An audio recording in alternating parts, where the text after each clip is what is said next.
Hey guys, and welcome to today's video. So I have a very interesting guest. I have with me Phil from Mandarin Blueprint. Phil, how are you? I'm well. Thanks for having me, Luke. Yeah, good stuff. So Phil and his business partner Luke started something called the Mandarin Blueprint method, which is a holistic approach for learning Mandarin Chinese from scratch up to, I think, what do you say, like a decent intermediate level? Yeah, I would say that if you're doing just our course, you'd be, in a situation where you're upper intermediates by the end, and certainly in terms of your character knowledge, you'll be pushing advanced. And if you're immersing yourself the whole time, you could actually be already to sort of a decently advanced level of fluency. I wouldn't say native fluency, but decently advanced. Nice, nice. So yeah, thank you for coming on. So do you want to give a kind of brief introduction on what exactly is the Mandarin Blueprint method, and we can go into a bit more detail further down the line.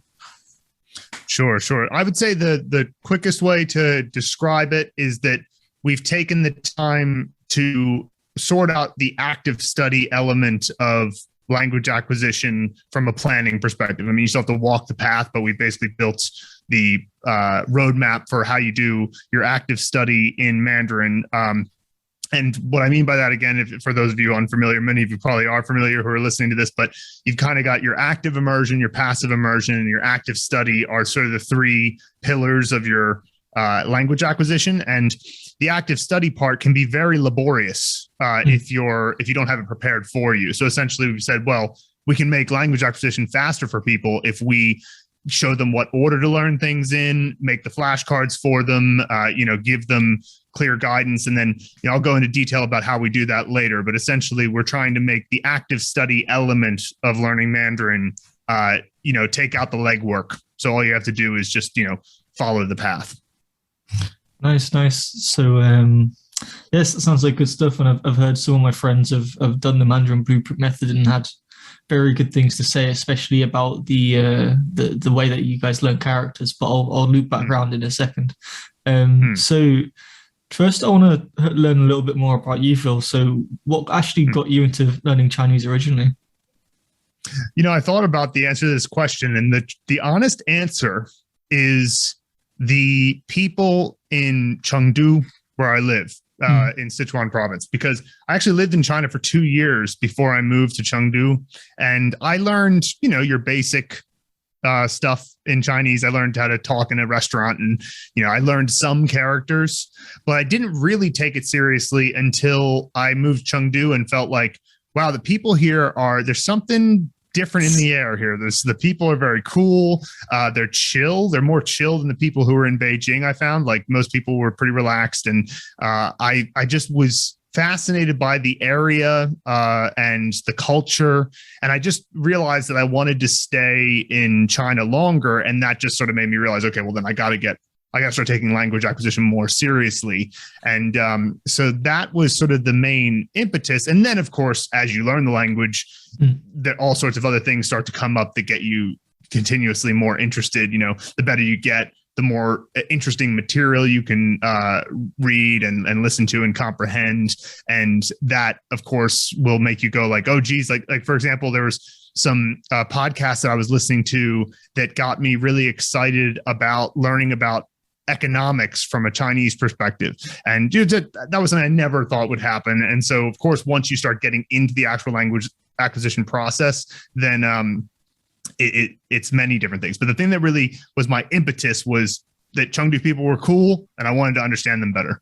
Nice, yeah. So it's really just for you. It was at the time you started, it was really just a way to kind of like understand and socialize and connect with the people around you. Yeah, and as a secondary but also very important point, I had been a musician, and I still am. I play drums professionally, but I didn't feel that it was going to be my, I don't know, calling, I guess, in life. I mean, I love music, but I kind of feel that it's more of a hobby for me because I just didn't have the drive to try to be competitive at the professional level internationally. As a jazz drummer, like the most successful jazz drummers in the world have like a middle class income, and it's like only the top of the top elite that get to that level. And I was kind of like, I don't think that I have it in me to do this. So I was kind of searching for what's the next thing that I'm going to get really into since I don't think it's going to be drumming. And so that was another element to it. Was I was like, I think that I can start to create an identity as a foreign language learner, but specifically around Chinese. I wanted to get really good at Chinese if possible. Nice. So that'll feed into a good question that I wanted to ask next. So when you first started, then how did you go about learning Chinese?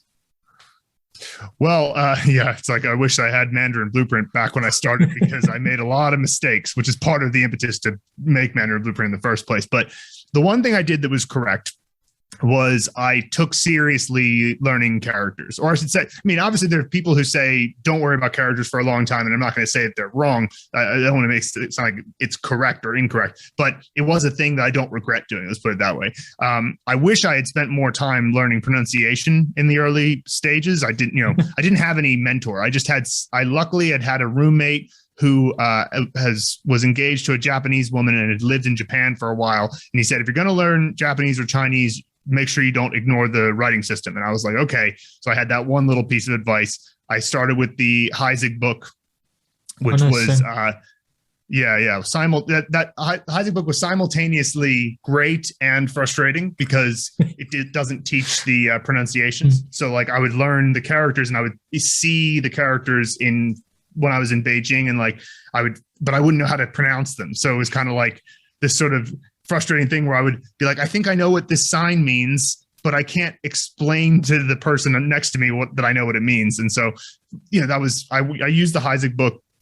And then for the first 1,500 characters, what I did was I just used basic flashcards like SRS, but it was just simple front back flashcards of like character pronunciation, and just tried to force the pronunciation in my head, because I had the meaning of the character down and how to write it, but I didn't have the pronunciation. So that's what I did for the first 1,500. And then for the next 1,500, I learned about how I can use a separate pronunciation mnemonic when learning a character that will allow you to not only learn the meaning of the character and the writing of the character, but also how it's pronounced by using a person and a place and a room within that place to represent the tone.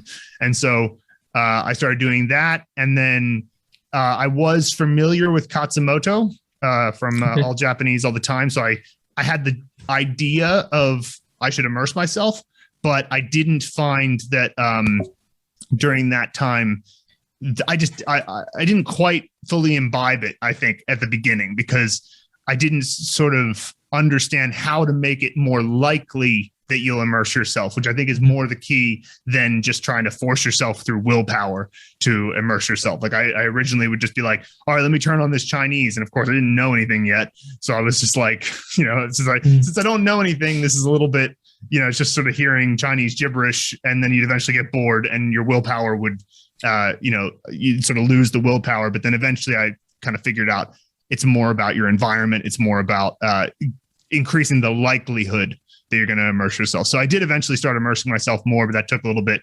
And then after about a year of studying some characters and immersing myself a little bit, I did a little bit of pop-up Chinese, a little bit of Chinese pod. I enrolled at university, mostly just because I didn't have a degree at the time. I had never finished university at the States. And so I thought, okay, I'm going to learn Chinese anyway. I'm going to learn my own way, but I might as well get a degree while I'm at it. So I did go to Sichuan University for 3.5 years and got my degree in Chinese and wrote my thesis in Chinese and stuff. But the entire time that I was doing it, I was developing what would eventually be Mandarin Blueprint along with Luke. We were just sort of comparing notes. So, and then eventually once we sort of started to share enough, then I got into a great rhythm of like learning through SRS flashcards and the character learning, of course, and then immersing myself in a much better way, in a much more consistent way that lasted for years, which was really the thing that ultimately brings success. Nice, yeah. Well, there's so much in what you just said. So I'm just trying to think which bit to respond to first. I guess I'll try and do it chronologically if I can remember the right order. Sure. So with the characters, I did Heisig method as well, and is very good at getting them in your head. I mean, I find a lot of people criticize Heisig because A, it doesn't teach pronunciation, and B, it doesn't actually teach you the correct the actual correct etymology of the characters. So if you look at something like I'm trying to remember what the English name is, but there's, I don't know if you've heard of Liu Shu, like the like 6 books, like different types of Chinese characters and how they're built. So, you've got like pictures, ideographs, phonetic characters, phonetic semantic characters, and stuff like that. HiSig ignores all of that. But as a complete beginner, fresh to characters, it's incredibly easy and logical to follow, and you can just go, okay, well, if I do 20 a day, then I'll be done with book 1 in, say, 2 months or 2 and a bit months, and just do that. So for me, it made an incredibly easy, track for me to just follow and plod along. I actually ignored characters for the first, I think, 9 months when I was studying, and after about that amount of time, I started and this was with Cantonese, actually, not Mandarin, but I started hitting a glass roof in terms of like how I felt I could learn words. And without knowing the writing system, I just felt like there was so much barriers to trying to do anything. Like, you can't use subtitles, you can't read comic books, you can't read books, you can't even text your friends unless you try and text in like some sort of pinyin that everyone in Cantonese world just makes it up anyway. So it was so frustrating. I don't even imagine how hard it would be to get to a decent vocabulary level without the use of characters. So yeah, I think I agree with you on that one. And I guess further down the line, you mentioned about adding in spatial mnemonics for pronunciation. I guess that'll come more onto the Mandarin Blueprint method, so I won't go too much into that now. But the other thing about immersion, I've read as well, there's a great book called Atomic Habits. If anyone's looking at reading a book in Chinese, that's actually quite a good one to start with, because it's fairly limited vocabulary. Non-fiction on educational topics tend to be quite good.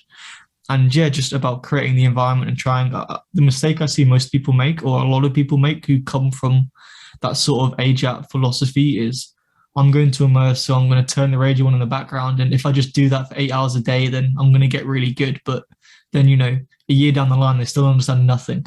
So it's about, fine immersion. That's a bit of a buzzword, especially now in the language community, but you've got to do it smart. And you've got to make sure that there's some mechanism for you to understand at least a little bit of what's going on, whether it's visual or flashcards or other active study, So I think that's really, really nice what you said. Cool. So you said you started Mandarin Blueprint because you wanted to kind of like develop your own methods, and you were working on it with your friend Luke.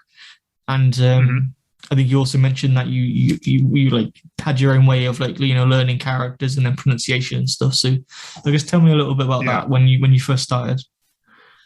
Yeah. So, well, I mean, really what it came down to was I was observing the other students at Sichuan University, the other people at the Haiwai Xuexiao, which were just the various foreigners that were there. And they were just struggling so much. They were really following the methods that the university was putting forward.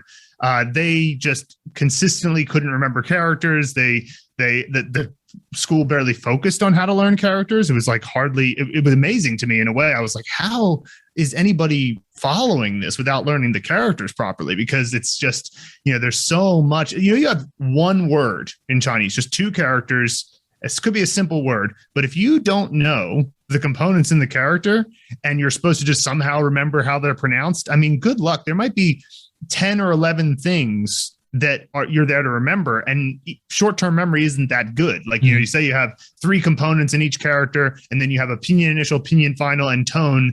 Like right there, that's 12 things that you're supposed to remember. And if you didn't have any foundation for remembering that, you're just out of luck. And did they ask you to write it as well? Did they ask us to write characters? Yeah, we had to write like sentences and stuff, but I guess they would just sort of copy it, chaoxia, but which is just it's pretty rough. And so so what I sort of discovered was I was like, okay, I want to help these people essentially, like I'm seeing what's happening to them. It's working for me knowing characters. Like going through the university curriculum was okay for me because I could at least not have to get stuck on not knowing the characters, because I had learned them through the Heisig/Maryland method. And I empathize with their predicament basically. And I was like, this is not a very good system for learning. But then the other thing that happened was so it was my frustration with the university curriculum, which is, fairly easy to criticize.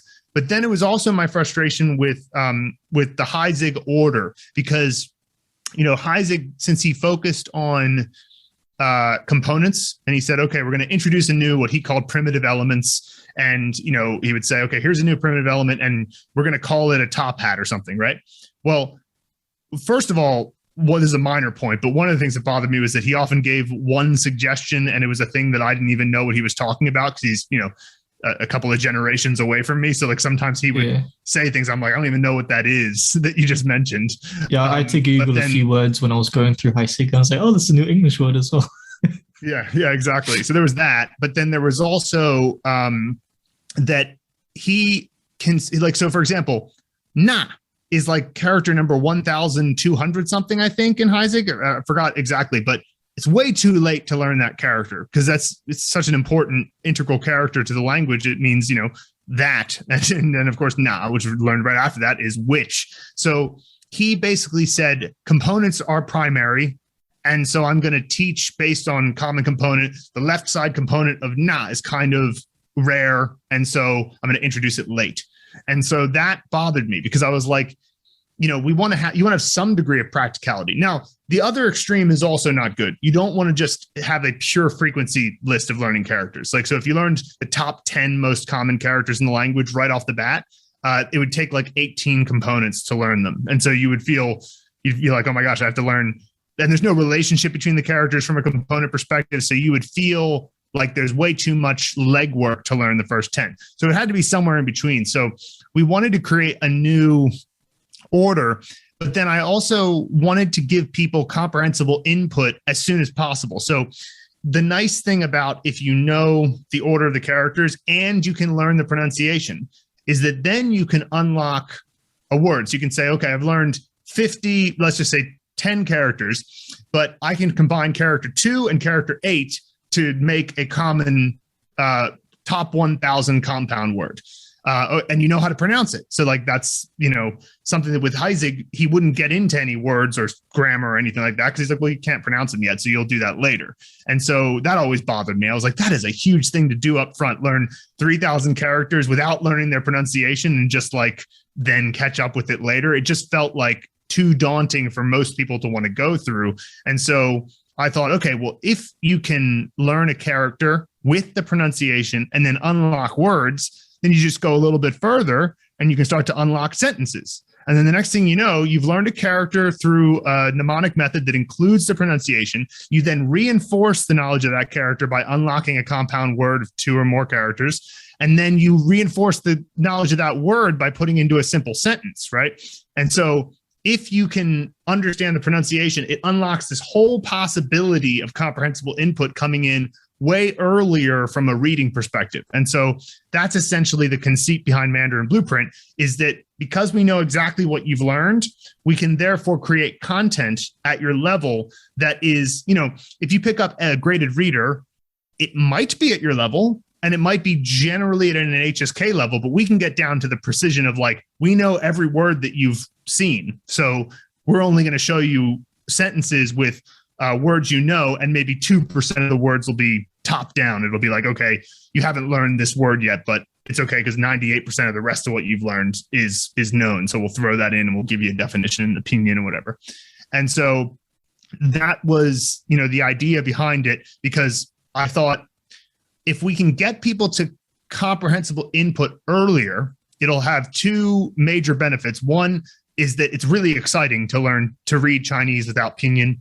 When you can read Chinese without pinyin for the first time, you're like, whoa, I can read that language that was outside of Chinese restaurants when I was a kid and, like in Chinatown. That's so cool. So that's one thing. But the second thing is that it makes your immersion far more effective, like you were alluding to earlier, that like, it's not just that you turn on the speaker and just keep it on all day, although that's great. But the question is, how much are you going to get out of it? Well, if you can get comprehensible input early, you're going to get way more out of it because you're going to have more opportunities to notice stuff. And then, of course, we encourage people to take all of the audio content from Mandarin Blueprint and put that into their playlist. So that way they're also getting, repetitions on what they studied there. So, I don't know if I fully answered your question there, but that's kind of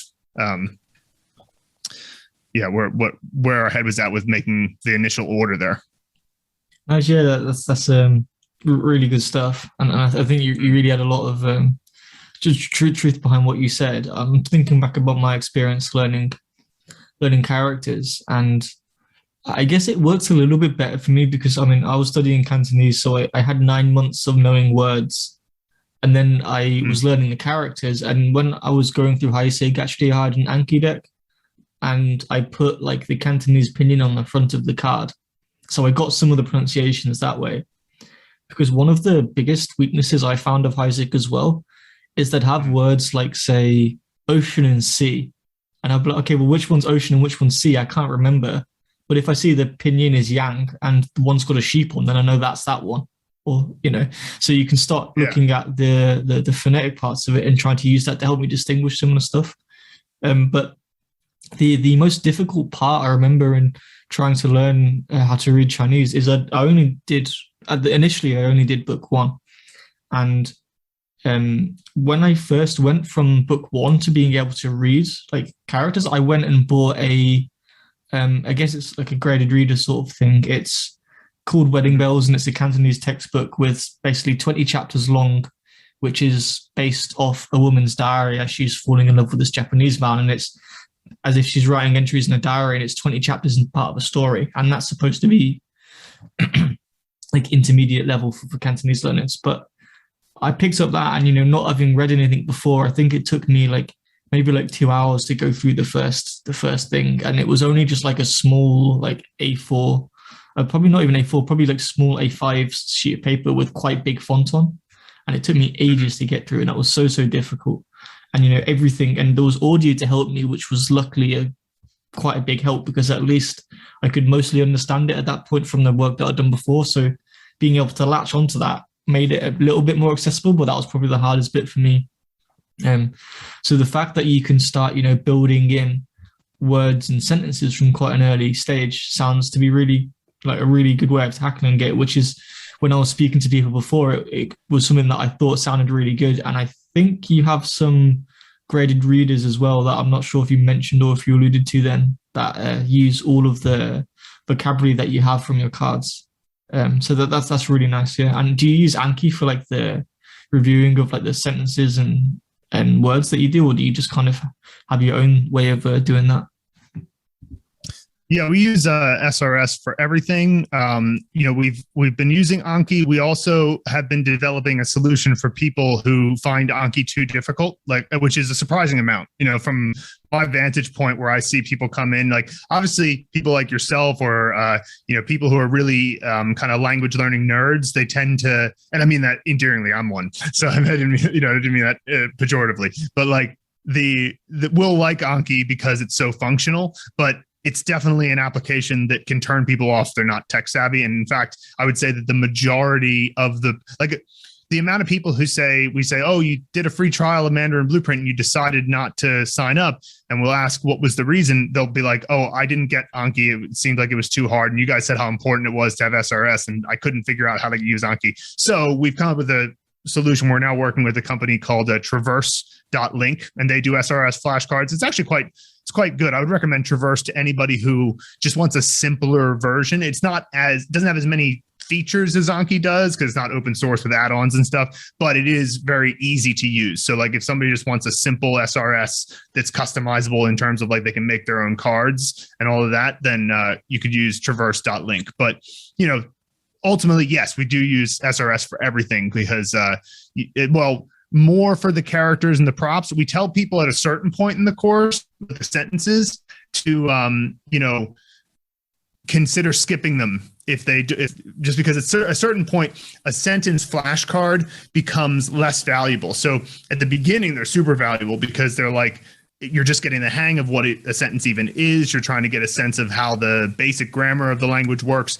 But after you've had, I don't know, somewhere between like maybe 1,000 and 5,000 sentence flashcards, it starts to get to the point where you know enough that you should be able to get more from your like watching TV and stuff, right? You should, because if you watch a television show, you've got a story, you got a beginning, a middle, and end. You got a hero. You got somebody who has an emotional moment where they're seeing, you know, a lot of Chinese TV shows are a bit melodramatic. So you have these like moments that are pretty, it's obvious. It's like, okay, this is how they say it when they're upset and all that type of thing. Whereas sentence flashcards are a little bit limited. I mean, there are things you can do. You can add an image into it. You can add personal notes into it to make it a bit more memorable. But there's a point of diminishing returns with sentence flashcards where I think you want to switch to trying to just, you know, maybe we tell people read the sentence on our course platform, read it once when you're deciding whether or not to add it to your flashcards. But for many of them, skip, because you want to get more from your immersion. But yeah, for characters, you know, absolutely required. You know, get to your 3,000 characters or so using the SRS flashcards to make sure you remember, you just retain the basics about it, because they're the constituent elements of the language. You know, sentences are infinite. You can have infinite sentences of any way of expressing yourself in the language, but characters are not, especially characters that are frequent. So the top 3,000 characters, you learn those and you have them down, you're going to be in really great shape moving forward. So yeah, we use SRS for all that stuff. Nice, yeah. And I guess to frame what you said a little bit, I guess people who follow me up to now probably know that I did use Anki. I guess it's kind of like you described, actually. I did use Anki for first learning characters, and I think I maybe got to about 1,000 sentences, and then I started to really hate it, so I just deleted it and haven't used it in like 2 years or something. But by that point, I mean, I was using a lot at the time. There's an online program called Link, LANGQ, which was made by a guy called Steve Kaufman, which is really, really good just because like one button import clicks, and then I can basically turn YouTube content into playlists on my phone to listen to when walking around and doing dishes and whatever. And after learning Mandarin for about 6 months, I started being able to like read books. And again, to frame it for context, I learned Cantonese for 2 years before that, so it's not like I was coming from zero. I knew a lot of characters anyway. So after like 6 months, I actually started. The first book I read in Chinese was The Linguist by Steve Kaufman. So you know, it was fairly comprehensible, and it was pretty compelling as well, because I'd wanted to read that for a while. And from the moment I started reading more, I don't think you have to worry so much about Anki and SRS and flashcards, because it's just a natural built-in SRS, you know, like across the, like you said, across the story, you're going to be so many different things. And, you know, let's say the main character really likes Ram, and then you're going to see that word over and over and over again throughout like the TV series or the book or whatever, and you can get your repetition that way. Exactly. Yeah. There's just this natural SRS that happens. I can't remember exactly when it was that I gave up on SRS, but it was longer than it needed to be. I spent a lot of time on sentences and close delete sentences even. So like that was just because I had this sort of, I wasn't clear enough on what else to do. You know, these were things I had to learn along the way. And so like, that's what sort of, oh my gosh, there's a guy drilling in the apartment right above me. Classic China. But I don't know if you can hear that. But anyway, I heard a little bit. I think it's zoned out now. Yeah, it's such a classic. Like it happens in every Chinese apartment building. It's like just the drilling right there. Anyway, so what I was saying was that I didn't have enough of a framework of how to properly immerse myself or get excited about different content. And, you know, so many of these things are just about flipping reframing the habit. So like, here's a simple one. This is such a simple thing to do, but I just never really got it when I was learning, which was try to not think of things as have to do, try to think of them as get to do. So like, for example, 20 years ago, you could not listen to Chinese podcasts while washing the dishes, or like rip videos from the internet and be able to watch them on your, little index cards of a phone that we keep in our pockets. And like, what a glorious thing that we found all this time that couldn't have been used for studying before, that now you can. If anything, that should get everybody excited, because that means that the possibility to learn quickly has just gone up massively. I can hear the first thing I do every morning is I turn on the TV in my living room, because I'm fortunate enough to be able to work from home, and my fiance goes to work during the day. So I just keep that TV on during the day and I can hear it over there. And it's like a trigger. It's just like, what a lucky thing that I have. I get to turn on the TV and get to listen to the target language content. And just that switching of have to get to just changes how you feel about almost anything. You know, it's like, so that was something that I wish I had had earlier, because I was just like, just do more sentence flashcards, just keep doing them. And it, you know, it's not like it didn't help, but there's definitely I spent too long in the diminishing returns of it. And then a big change for me was I bought the translation of Harry Potter in Chinese. Oh, nice. And that, like, when I just started reading something that had a story, and also a story that I remembered from childhood, so there was like the emotional connections there as well, that just made such a huge difference, because then I was like, yes, now I have so much more context for why a certain thing is being said. Like, one of the things we get on the Mandarin Blueprint method a lot is people will leave a comment on one of the lessons that has example sentences for a word that they're learning.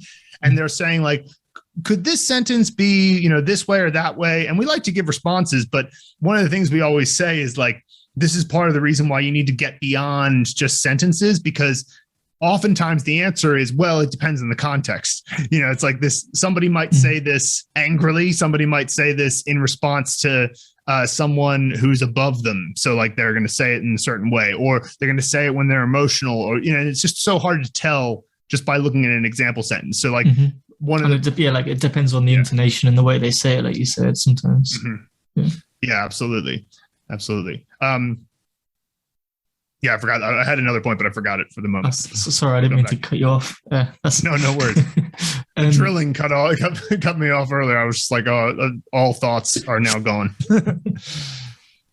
No, I like what you said about the get to. I guess people growing up, like, I mean,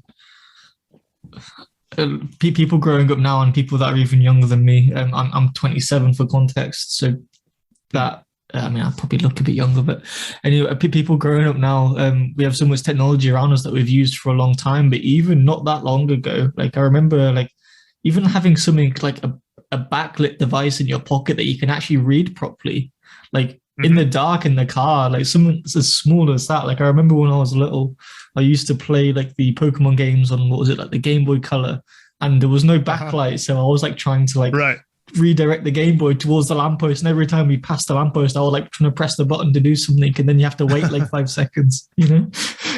Or like listening to videos before, when, you know, you had to go through this, you had to put everything through iTunes and put it on like an iPod Shuffle or something, and it was so time consuming compared to now.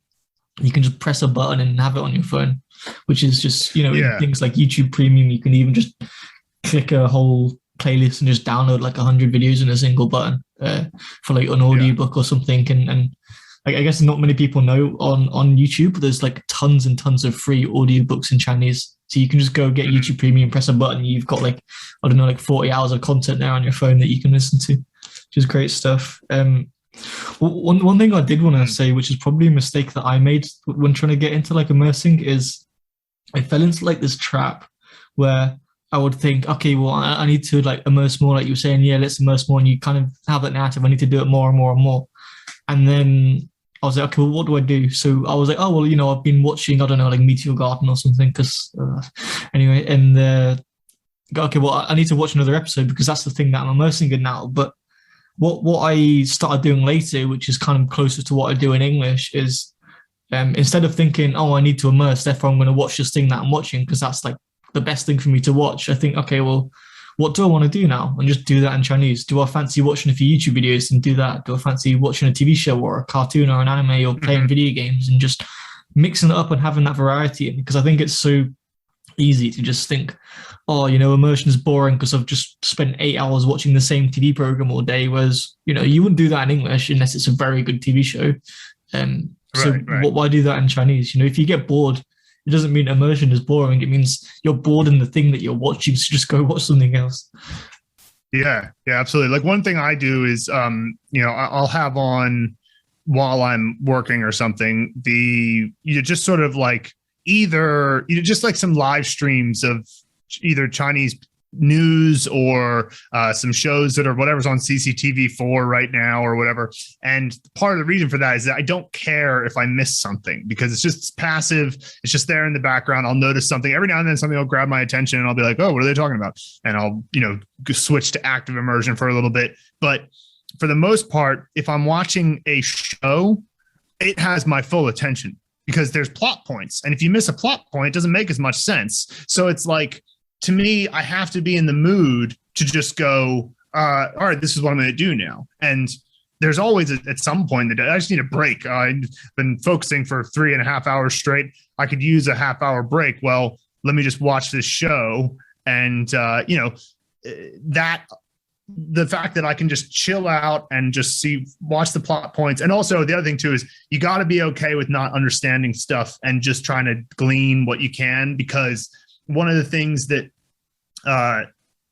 it can happen is that you stop so much to make a flashcard or to try to understand something again, or you repeat something if you're trying to be perfectionistic about it. And then you kick yourself, because if you had just kept watching, they'll explain it again. Like just today, I was watching a show and I can't exactly remember the context, but there was a word that they said like about 20 times in a 2-minute period.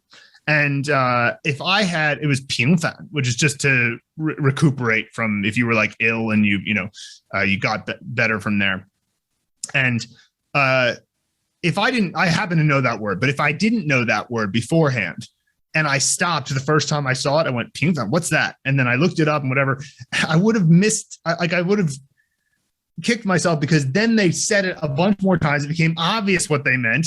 And I didn't keep just watching it. I tried to switch into active study mode. So I think that a lot of times when you're immersing, let it wash over you and let it be okay that you didn't get everything. Because sometimes they explain it within the next page of the book you're reading or scene or whatever, So that's another thing that, I fell into many times, being too perfectionistic with like, oh, there was a sentence there I didn't understand. Let me stop. And, that then all that time paused, I wasn't immersing.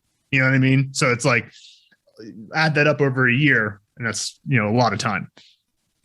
Yeah, I think as well, like it can work if I think you can afford to be a perfectionist with easier content, but the second you go into something more difficult, like you'll never get the satisfaction of completing something if you stop to do perfectionist. Like I've had someone say to me, oh Luke, I can never read a novel in Chinese, it's just too hard, it's too I just spent half an hour going through page 1, and I'm like, well, why did you spend half an hour going through page 1? Oh, so read slowly. Well, how many characters did you look up? I'm like, well, all of them. So why? You don't you're not going to get through a 400-page book if you spend and scrutinate over every little detail you don't understand. You're just not going to finish it. I mentioned doing that in English. I was like, first of all, you probably pick something that's way too hard if it takes you half an hour to go through one page. But second of all, even if it was appropriate selected stuff and say you understand about 90%, then if you look up 1 in every 10 words, then you're still going to be there all day. You have to like be more selective about it, And a lot of the time, it doesn't actually matter. Like, if one of the characters is a woman and they're like, oh, so they put out like, they put something on the windowsill and you didn't see what the something was, but you see the character for flowers on the top, or plants or whatever it is, like the line with like the two things. Yeah, well, sure. It's some sort of plant. They put it there. They said it looks nice. Do you really need to know what the species is? Like, does it really matter? You just skip over that and carry on reading. Unless it's like crucial to the plot, that it's like some special thing. Like I was watching, what was it? Dalu, and like it was they'd like the one plan that was to do with the guy's special power. So I was like, okay, well, I'll maybe pay more special attention to that because it's mentioned like 20 times an episode. But other than that, it doesn't really matter. You can just kind of skip over that. And I think that like failure to kind of tolerate any sort of ambiguity is something that slows a lot of people down, because it's kind of like because they're unwilling to let something just be completely 80%, they just don't do it.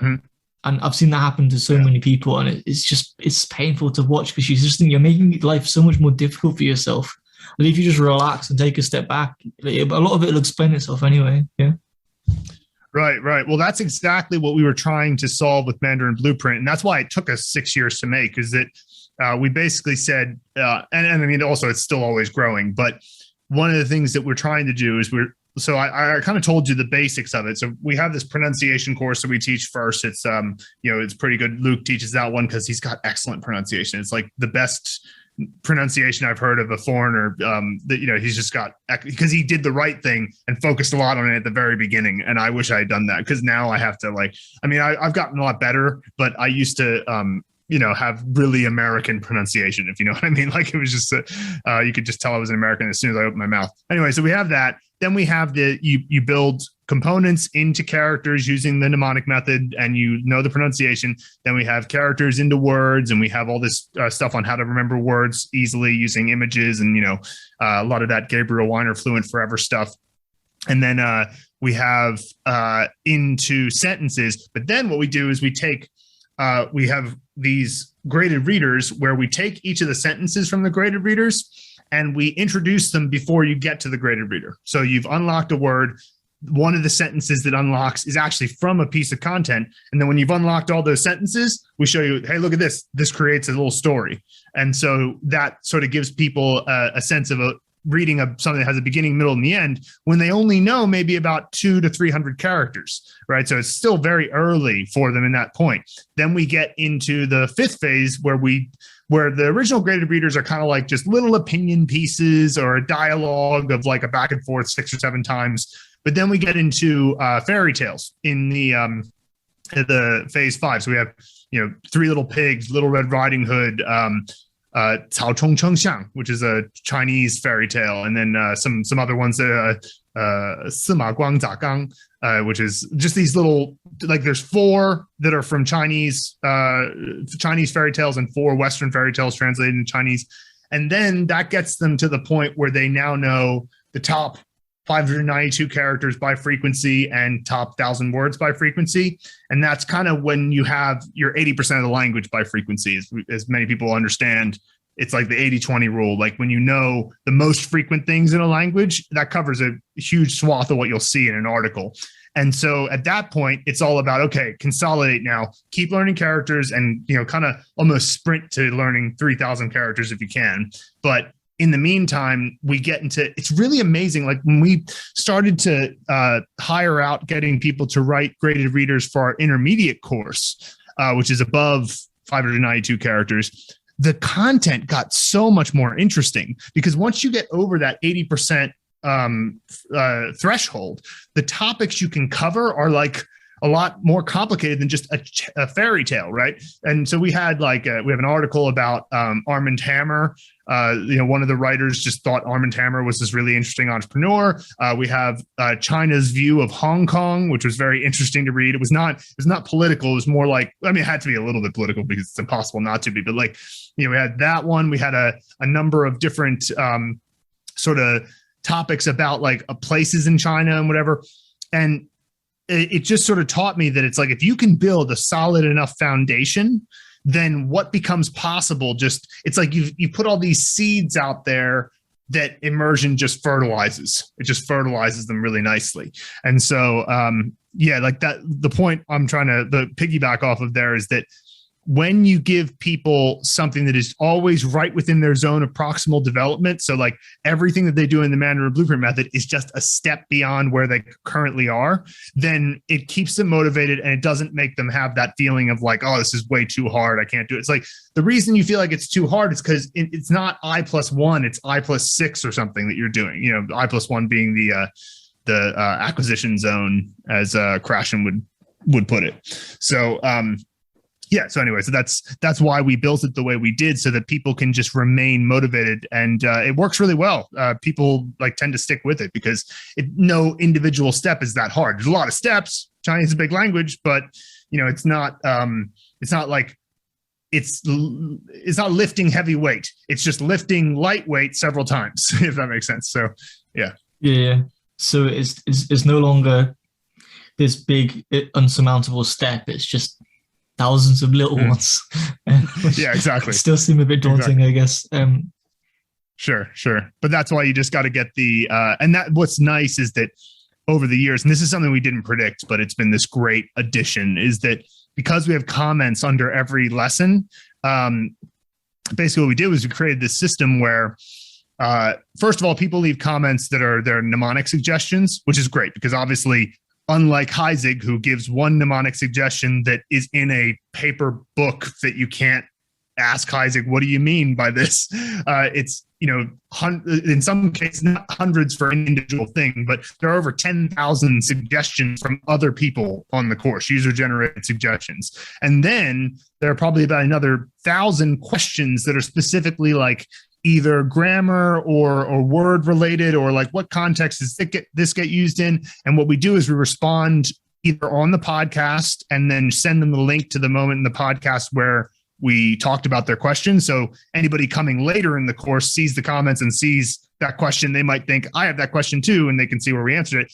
Or we just directly answer it with a screen share video, like Loom, using loom.com. And so again, technologies that didn't even exist 5 years ago. It's like, podcasts existed, but like the capability to make it so streamlined, it's so cool.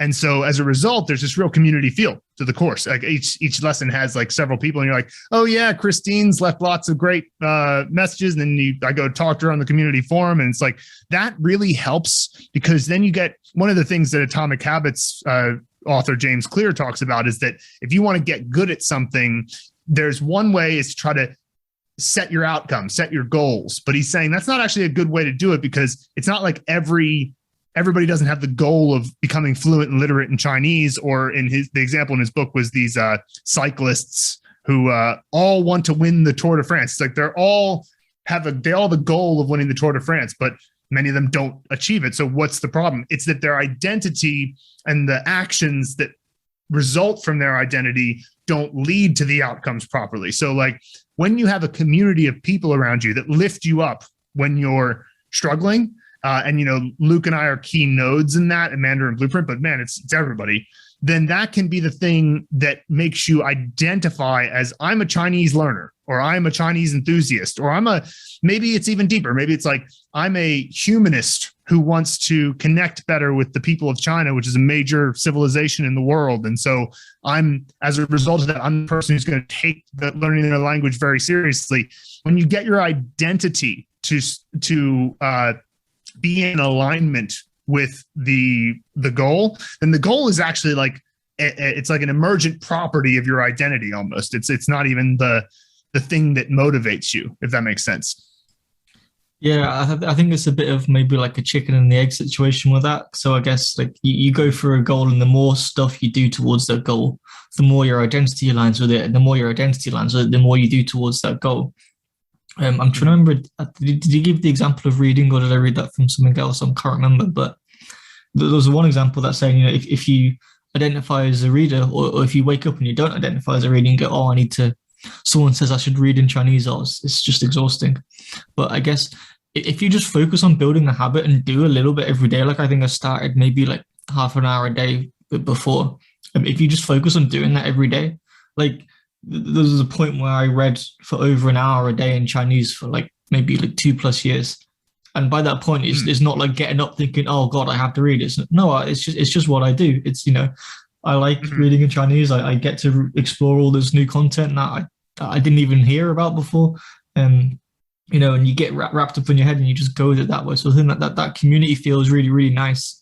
And not specifically Mandarin Blueprint, but one thing I really like about Refold is that they created these Discord servers, which is where I actually got into contact with Phil, because I was surprised that you just popped up in there in one of our discussions. Yeah. And it's just being like in the trenches with other people kind of gets rid of that kind of like isolated feel, because there's nothing worse than feeling like you're the only person in a certain situation. And no matter what it is, if you have people there with you, it just feels so much more like conquerable, especially if people have been there and gone through it as well. So that sense of community is really nice. Yeah, I did like that at Sichuan University. I mean, I've got a lot of criticisms of university, but at least I was in a classroom with the people, like we were all in the same boat. I mean, we were all kind of suffering because it was university curriculum, but like at least we were suffering together in that sense. So yeah, I know there's a power to it that you know, you can use all these great techniques that are far better than a university online, but you need to also seek out the other people who are doing it with you, and you know, find study buddies, and when I say study buddy, it doesn't even mean that you're studying together necessarily. It just means that you're kind of holding each other accountable, talking about it. You know, we had an interview on Mandarin Blueprint's YouTube channel talking about with Christine and Rebecca, who are both in New Zealand. So they they just have times where they get together and talk about what they're doing and how they're progressing and stuff. And it's just such a help to know you're not alone in the journey. So yeah, absolutely. Well, one other thing that I quite like about that you're integrating it into stories quite early on is it's not really something that I hear many people speak about, but one thing that influences memory more than most other things is emotions. You know, like